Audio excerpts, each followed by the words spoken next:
So let's start with Platonic realism. As you probably know, it's based on a metaphysics of two worlds. There's the world of particulars that we inhabit, where there are many men. But then there's also the world of forms, in which there's only one man. You can't see the world of forms. It's not physical, it's not perceptual, but you can think of it as there's a dimension.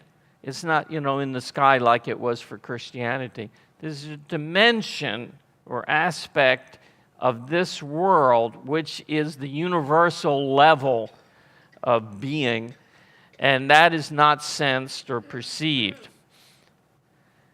The one in the many is a form in the world of forms. So there are many of us, but there's only the one form of man.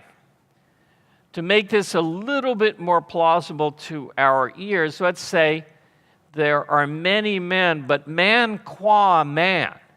Instead of using the phrase form of man, let's talk about man qua man is one thing.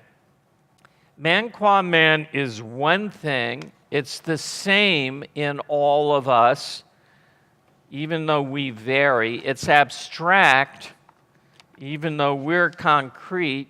It doesn't differ, it doesn't change, it doesn't perish or come into being. Man qua man is perfect, eternal, changeless, non-sensory, abstract, and has all the characteristics of being a man, fully being a man in it. Now we can bring up this guy, Antisthenes, who's only known to most of us, including me, for one thing. He said, I have seen many men, but never have I seen man, or the form of man, or man qua man. I see you, I see you, I see you. I don't see man qua man.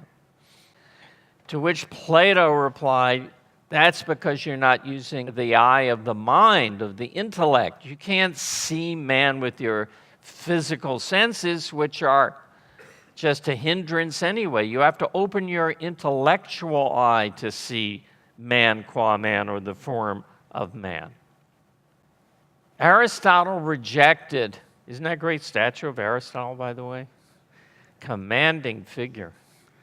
Aristotle rejected Plato's separation of man qua man from the concretes.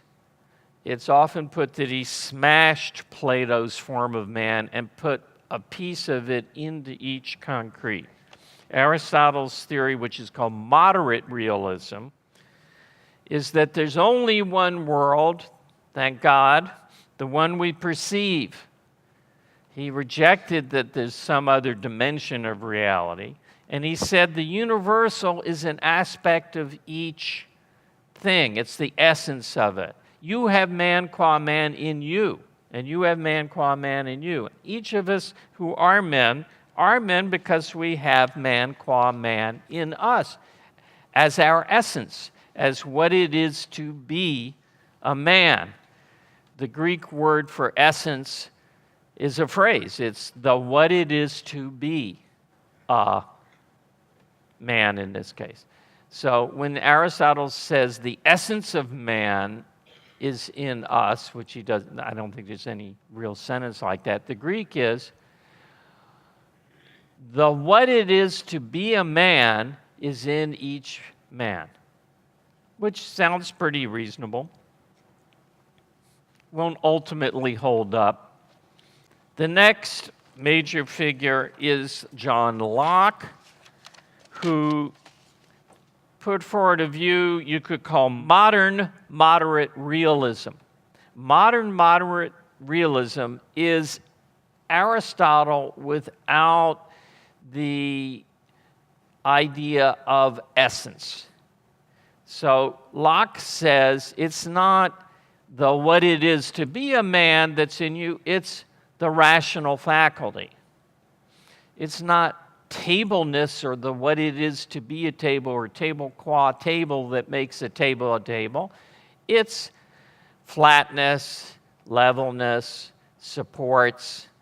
It's the regular old attributes or characteristics which make the thing be what it is. So this has pluses and minuses. The plus is it gets rid of metaphysical essences. The minus is it gets rid of all essentiality,